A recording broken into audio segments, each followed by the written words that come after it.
Puse $5 millones en la caja fuerte de mi hija. A la mañana siguiente, ella y su esposo desaparecieron junto con la caja fuerte. Ella dejó una nota: no te preocupes, mamá, es por nuestro futuro. Solo sonreí, la caja fuerte estaba vacía. Suscríbete al canal para más historias como esta y comenta desde qué ciudad nos estás viendo. Mi nombre es Josefina y tengo 65 años. Después de 40 años trabajando como enfermera y 2 años siendo viuda, pensé que había visto todo en la vida. Me equivoqué. La llamada llegó un martes por la tarde, mientras regaba mis geranios en el patio trasero. El teléfono sonó con esa insistencia que solo tienen las malas noticias. Era Regina, mi hija de 38 años. Mamá, necesito verte. Es urgente. Su voz temblaba de una manera que no había escuchado desde que era niña y se despertaba por las pesadillas. ¿Qué pasó, mi hija? ¿Estás bien? No puedo hablar por teléfono. ¿Puedo ir a tu casa? 40 minutos después, Regina estaba sentada en mi sala, retorciendo las manos como hacía cuando tenía problemas en la escuela. Pero ahora era una mujer adulta, casada desde hace 8 años con Luis, y ese nerviosismo me asustó más de lo que quería admitir. Mamá, estamos en problemas, comenzó, evitando mirarme directamente. Luis. Luis tiene deudas de juego. Las palabras cayeron como piedras en mi estómago. Durante los últimos meses había notado cambios en mi hija. Las visitas se volvieron esporádicas, siempre con prisa, siempre con alguna excusa. Luis, que antes era cordial conmigo, ahora apenas me saludaba y se quedaba esperando en el auto cuando venían. ¿Cuánto debe?, pregunté, aunque una parte de mí no quería saberlo. Regina se mordió el labio inferior, ese gesto que había heredado de mí. $250,000. Mi corazón se detuvo. Era una suma que representaba años de mi trabajo, años de sacrificios. Pensé en mi esposo Miguel, que había muerto hace 2 años por un infarto. Él siempre me decía que fuera cuidadosa con el dinero, que no todos en la familia tenían buenas intenciones. Regina, ¿cómo permitiste que llegara a tanto? Por primera vez me miró directamente, y lo que vi en sus ojos me heló la sangre. No era vergüenza ni arrepentimiento. Era cálculo. Mamá, tú tienes dinero. Papá te dejó bien cuidada, y siempre dijiste que querías dejarnos una herencia. Solo necesitamos adelantar un poco esas cosas. La forma en que dijo adelantar me provocó un escalofrío. Como si estuviera hablando de mi muerte como algo inevitable y conveniente. Mija, ese dinero es para mis gastos médicos, para mi vejez. Pero mamá, tú estás perfectamente bien. No necesitas tanto dinero para vivir sola en esta casa. Luis apareció en la puerta sin tocar. Evidentemente había estado escuchando la conversación desde afuera. Doña Josefina, dijo con esa sonrisa que antes me parecía encantadora pero ahora me resultaba forzada, sabemos que es mucho pedir, pero Regina y yo hemos estado pensando, tal vez sería mejor si viviéramos todos juntos. Así podríamos cuidarla mejor. El estómago se me revolvió. Cuidarme. Como si fuera una carga, como si fuera una anciana incapaz. Tenía 65 años, no 95. No necesito que me cuiden, respondí firmemente. Regina se acercó y me tomó las manos. Sus dedos estaban fríos, temblorosos. Mamá, por favor. Si no conseguimos el dinero pronto, pueden lastimar a Luis. Hay gente muy peligrosa involucrada. Algo en su tono me hizo dudar. Era mi hija, la niña que había criado sola durante tantos años después del divorcio de su padre. La joven que me había prometido que encontraría un buen hombre y sería feliz. ¿Cómo había llegado a este punto? Pero mientras la observaba suplicar, noté algo que me perturbó profundamente. Sus ojos se movían constantemente hacia la casa, como si estuviera evaluando, calculando el valor de cada mueble, de cada adorno. Necesito tiempo para pensarlo, dije finalmente. Luis y Regina intercambiaron una mirada rápida. Una mirada que no estaba destinada a que yo la viera. En ese instante, una sospecha terrible comenzó a crecer en mi pecho como una semilla venenosa. Esa noche, después de que se fueron, me senté en la cocina donde Miguel y yo habíamos compartido miles de cenas. El silencio de la casa se sentía diferente, cargado de una amenaza que no podía definir. por primera vez en años, me sentí verdaderamente sola y vulnerable. Pero más que eso, me sentí traicionada por la única persona en el mundo en quien había confiado ciegamente. Algo había cambiado para siempre en mi relación con Regina, y temía que ya no hubiera vuelta atrás. Pasé 3 días sin dormir bien, dándole vueltas a la petición de Regina. Cada vez que cerraba los ojos, veía esa mirada calculadora que había intercambiado con Luis. Finalmente, tomé una decisión que cambiaría todo. El viernes por la mañana llamé a la empresa de cajas fuertes más prestigiosa de la ciudad. Quería algo imponente, algo que pareciera contener una fortuna. El técnico que vino a instalarla era un hombre mayor, profesional. ¿Está segura del modelo, señora? Esta caja fuerte podría guardar hasta $5 millones en efectivo, comentó mientras la ajustaba en mi dormitorio. Perfecto, respondí, sonriendo por primera vez en días. Esa tarde llamé a Regina. Mija, he tomado una decisión. Ven mañana por la tarde, trae a Luis. Cuando llegaron, pude notar inmediatamente la diferencia en su actitud. Regina parecía ansiosa, pero había algo más, una expectativa voraz que me revolvió el estómago. Luis, por su parte, tenía esa sonrisa que ahora reconocía como pura codicia disfrazada de gratitud. Los llevé a mi dormitorio y les mostré la caja fuerte. Era impresionante, negra, con una puerta gruesa de acero y un sistema de combinación digital que parecía sacado de una película. Regina, aquí están los $5 millones que tu padre y yo ahorramos durante toda nuestra vida, dije, observando cuidadosamente sus reacciones. Los ojos de Luis se iluminaron como los de un niño en Navidad. Regina tragó saliva, pero había algo extraño en su expresión. No era alivio ni gratitud. Era triunfo. Mamá, eres la mejor, dijo Regina, abrazándome. Pero el abrazo se sintió frío, mecánico. ¿Cuándo podemos? Cuando yo muera, la interrumpí firmemente.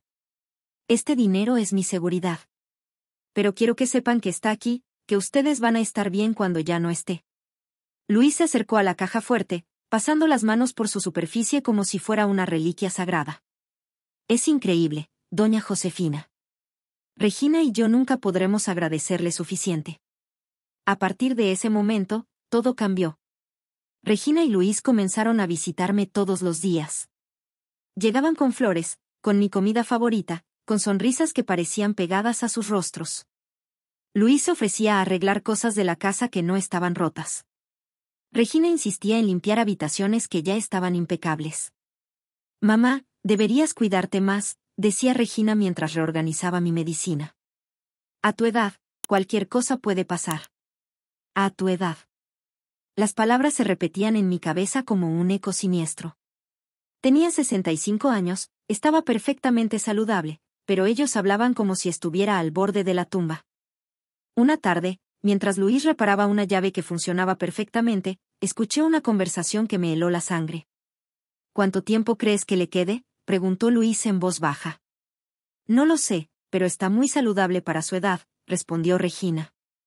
Aunque ya sabes lo que dicen, después de los 65, cualquier cosa puede pasar. Deberíamos empezar a hacer planes, continuó Luis. Esta casa vale mucho dinero también. Podríamos venderla y... SHHH, puede escucharnos, lo cortó Regina. Me quedé paralizada detrás de la puerta de mi propio dormitorio, escuchando cómo mi hija y su esposo planificaban mi vida después de mi muerte con la naturalidad de quien planifica las vacaciones. Durante las siguientes semanas, el comportamiento se volvió aún más perturbador. Regina comenzó a hacer comentarios sobre lo sola que me veía, lo triste que era que viviera en una casa tan grande sin compañía. Luis, por su parte, empezó a hablar de residencias para personas mayores que conocía, todas maravillosas, donde yo sería más feliz. Una noche, mientras cenábamos juntos, algo que ahora hacíamos con frecuencia por su insistencia, Regina dijo algo que me dejó sin aliento. Mamá, Luis y yo hemos estado pensando, cuando ya no estés, queremos honrar tu memoria de la mejor manera. Tal vez podríamos donar algo a la iglesia, en tu nombre. Cuando ya no estés. No, si algo te pasa. No, cuando seas muy mayor. Cuando ya no estés. Como si mi muerte fuera un hecho inminente y planificado.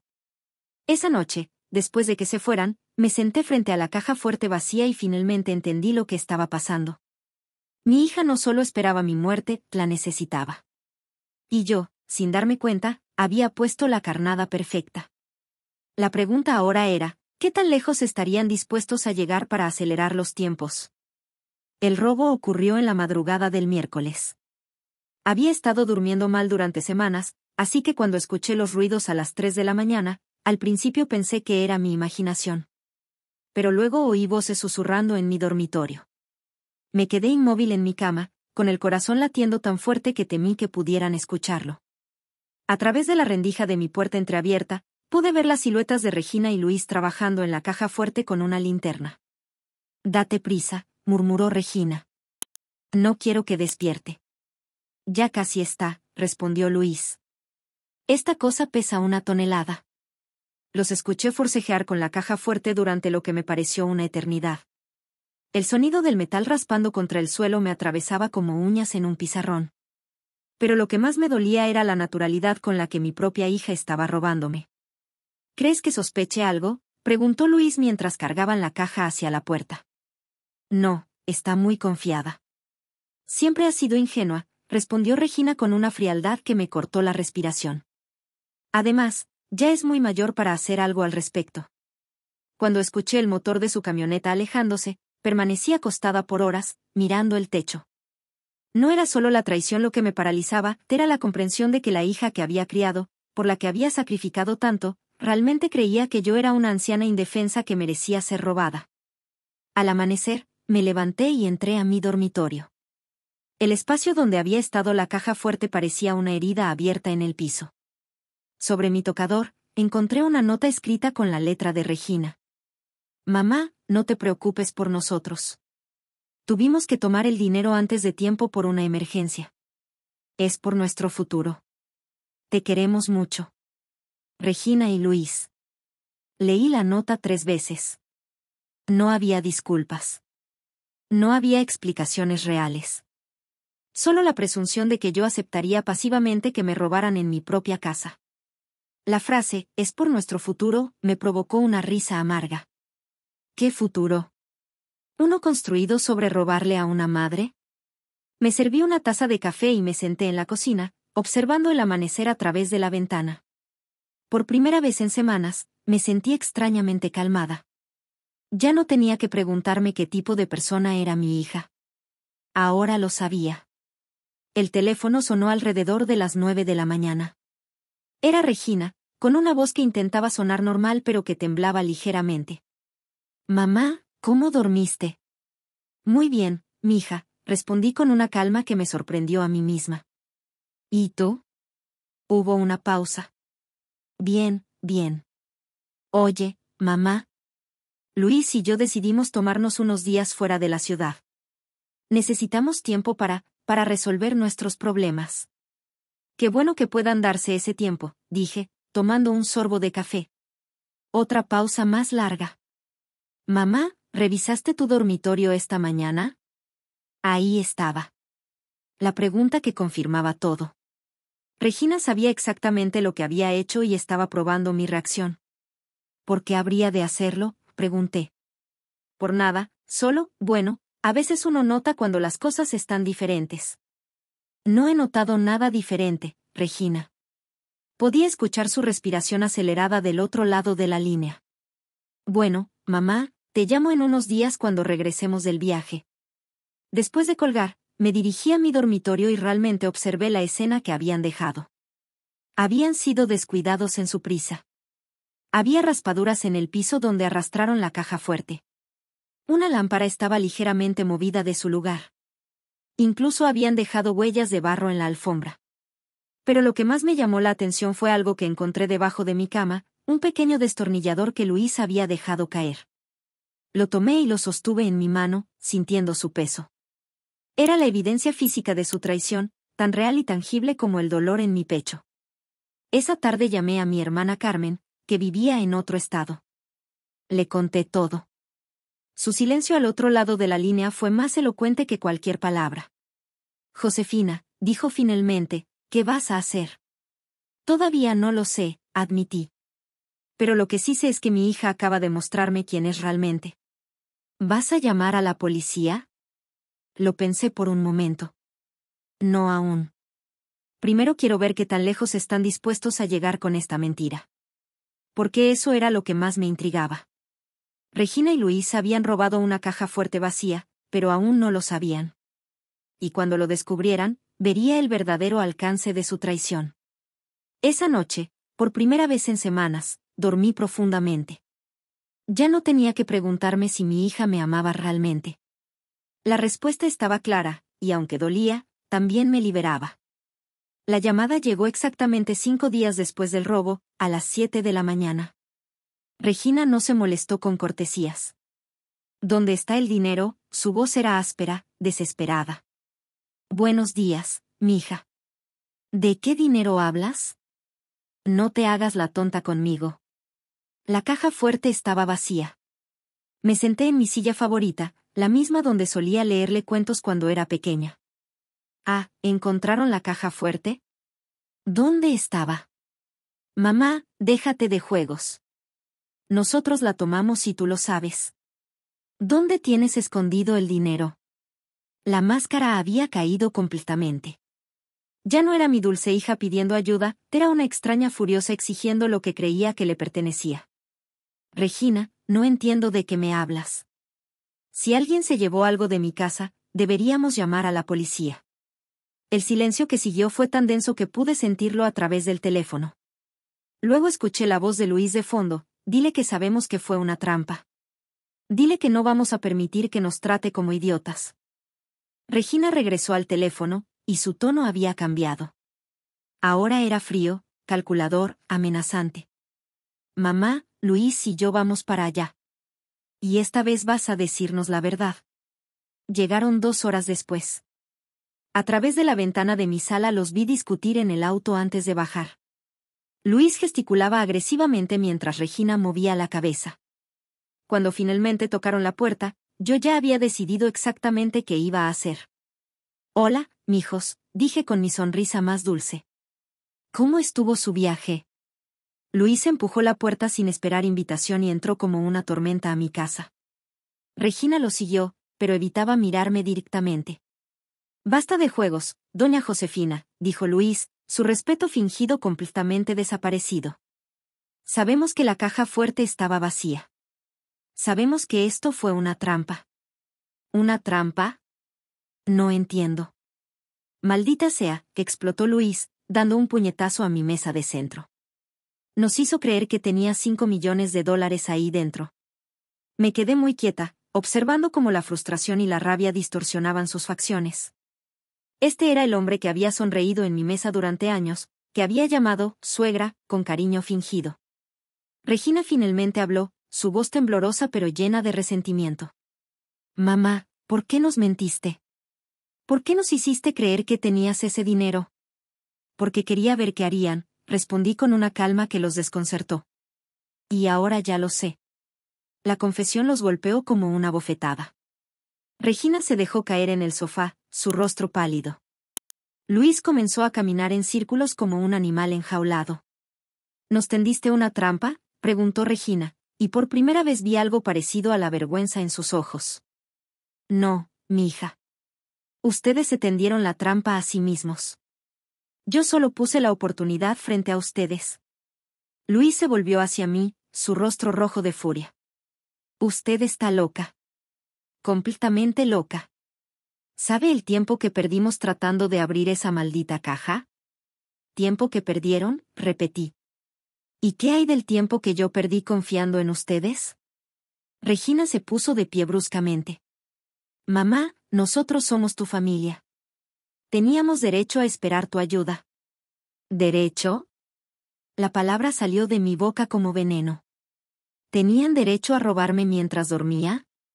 ¿Tenían derecho a planear mi futuro como si ya estuviera muerta? No te robamos, dijo Regina, pero su voz carecía de convicción.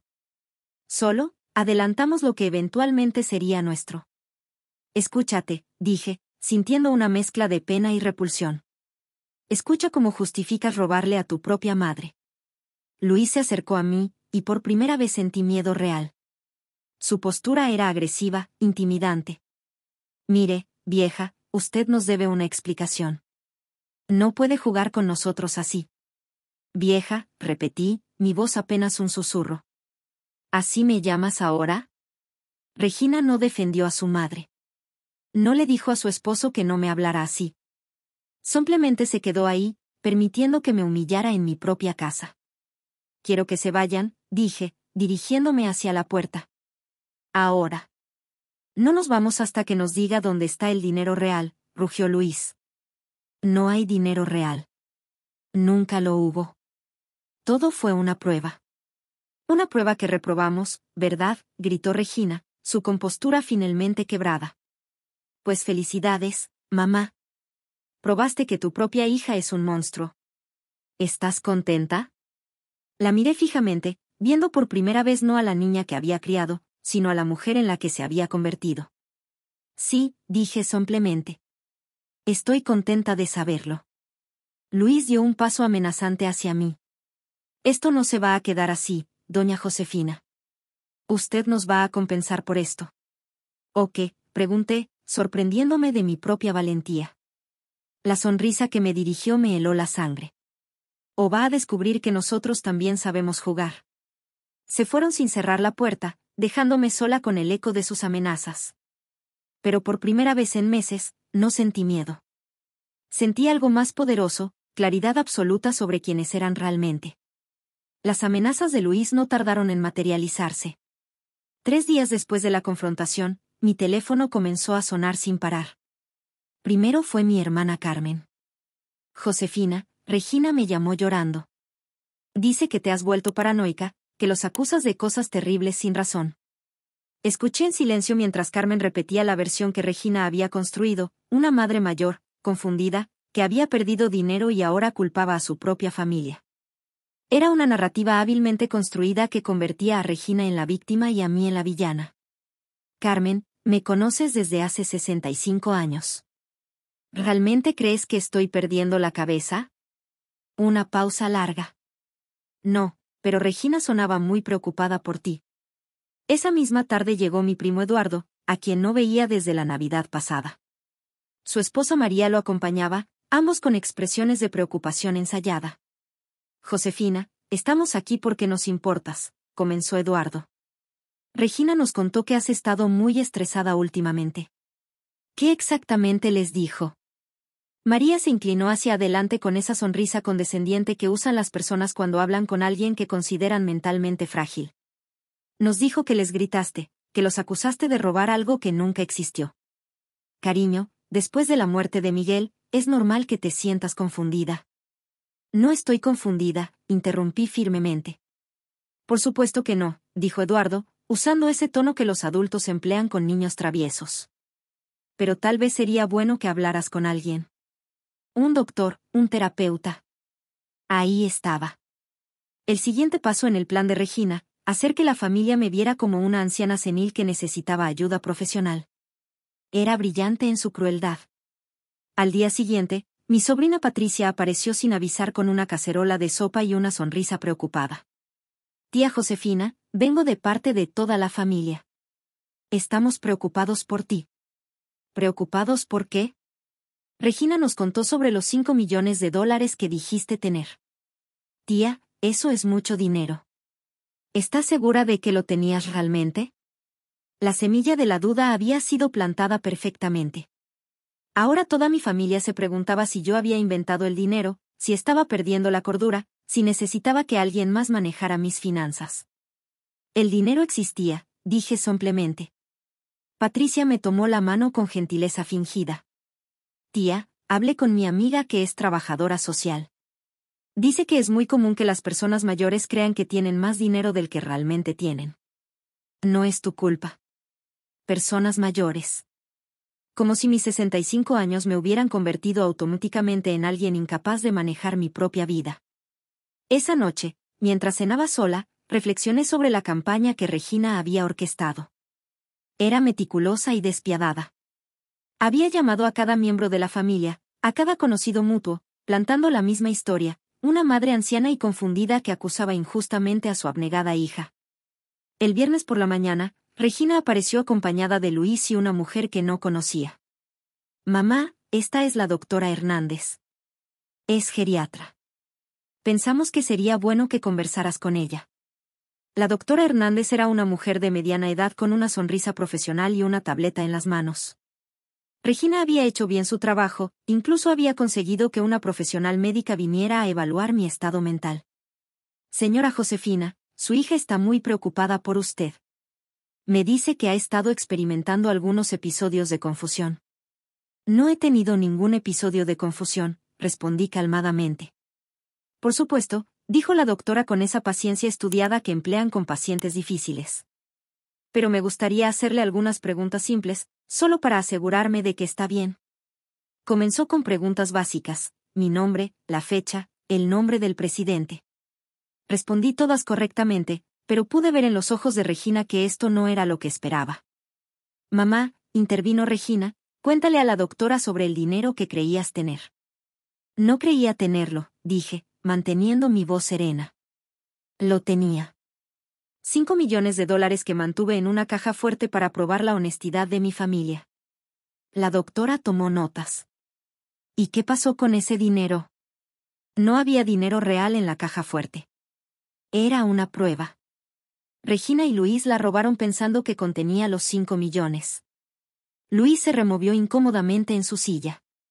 Doctora, como puede ver, está claramente delirando. Nosotros nunca. ¿Tienen la caja fuerte?, pregunté directamente a la doctora. Regina y Luis intercambiaron miradas rápidas. Nosotros, no sabemos de qué caja fuerte habla, murmuró Regina. La doctora Hernández era más observadora de lo que Regina había anticipado. Señora Josefina, usted parece estar completamente lúcida. Sus respuestas son coherentes y sus recuerdos están claros.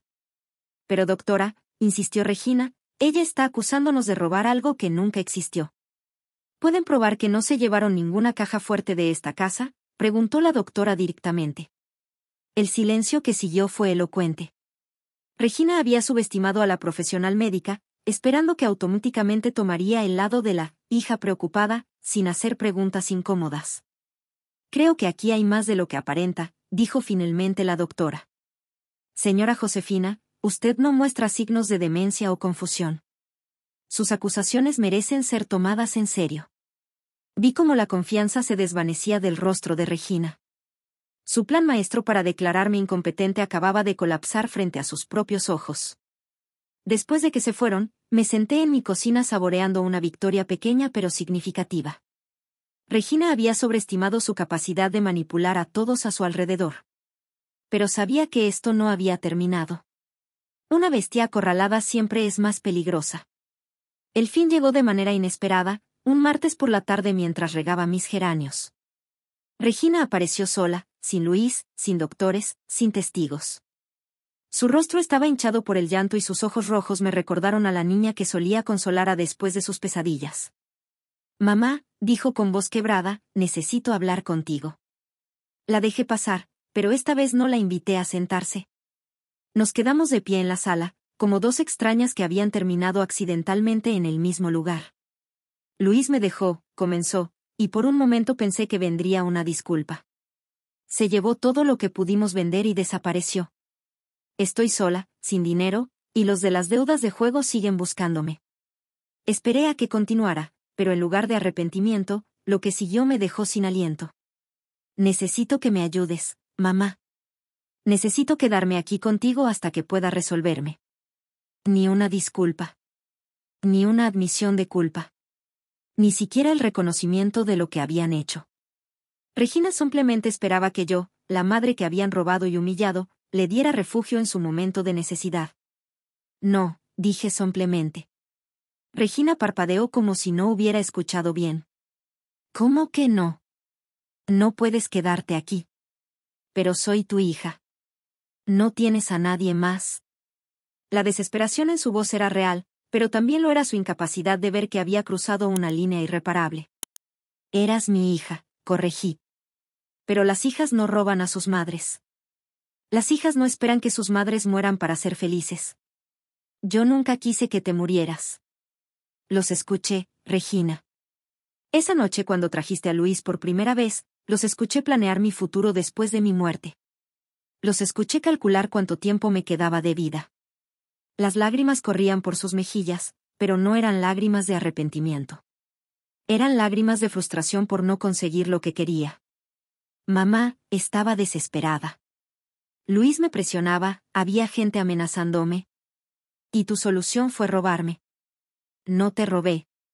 La caja estaba vacía. Porque era una prueba. Una prueba que reprobaste completamente. Regina se dejó caer en el sofá, sollozando. ¿Qué voy a hacer? No tengo a dónde ir. Por un momento, el instinto maternal que había guiado mi vida durante décadas quiso despertar. Quise abrazarla, decirle que todo estaría bien, que la ayudaría como siempre había hecho. Pero entonces recordé su risa fría cuando Luis preguntó cuánto tiempo me quedaba de vida. Vas a hacer lo que yo hice cuando tenía tu edad y me divorcié de tu padre, dije firmemente. Vas a trabajar. Vas a luchar. Vas a salir adelante sola. Pero tú me ayudaste entonces. Y esa fue mi elección. Esta es la tuya. Se puso de pie, su tristeza transformándose en la rabia que ahora reconocía como su verdadera naturaleza. Eres una mujer cruel y amargada, escupió. Papá tenía razón sobre ti. Tal vez, acepté. Pero soy una mujer cruel y amargada que ya no va a ser tu víctima. Regina se dirigió hacia la puerta, pero se detuvo en el umbral. Cuando seas verdaderamente vieja, cuando realmente necesites ayuda, no voy a estar. Lo sé, respondí. Y he hecho las paces con eso. Después de que se fue, cambié todas las cerraduras de la casa. No porque temiera que regresara a robar algo más, sino porque necesitaba el simbolismo del acto. Era mi forma de cerrar definitivamente la puerta a una relación que había muerto la noche que la escuché planear mi futuro como si ya fuera un cadáver. Los meses que siguieron fueron los más pacíficos que había vivido en años. Sin llamadas manipuladoras, sin visitas forzadas, sin la tensión constante de preguntarme qué querían realmente de mí. Usé el dinero que había ahorrado para viajar por primera vez en décadas. Visité a mi hermana Carmen en Colorado, recorrí las montañas que Miguel siempre había querido conocer. En cada lugar, llevaba conmigo la ligereza de alguien que finalmente había dejado de cargar el peso de amar a quien no la amaba de vuelta. Un año después, mientras desayunaba en mi cocina, el periódico local trajo una noticia que me dejó pensativa. Regina había sido arrestada por estafas menores, intentando engañar a personas mayores con esquemas de inversión falsos. La fotografía que acompañaba el artículo mostraba a una mujer demacrada que apenas reconocí como mi hija. No sentí satisfacción ni tristeza. Solo una extraña sensación de cierre, como cuando terminas de leer un libro que sabes que nunca volverás a abrir. Esa tarde llamé a mi abogado y finalicé los cambios en mi testamento. Todo lo que tenía iría a la Fundación de Niños Huérfanos donde había empezado a hacer trabajo voluntario. Era mi manera de asegurarme de que mi dinero fuera a personas que realmente necesitaban ayuda, no a depredadores que esperaban mi muerte para prosperar. A los 65 años, había aprendido la lección más dolorosa pero liberadora de mi vida, que el amor verdadero a veces significa dejar ir, incluso cuando duele. Especialmente cuando duele. Mi casa está tranquila ahora, llena solo de los sonidos que yo elijo, música que me gusta, conversaciones telefónicas con amigos verdaderos, el silencio reparador de alguien que ya no tiene que fingir que está bien cuando no lo está. Regina eligió a Luis sobre mí, eligió el dinero sobre la familia, eligió la traición sobre la honestidad. Yo elegí mi paz sobre su presencia tóxica. Y por primera vez en años, puedo decir honestamente que soy feliz.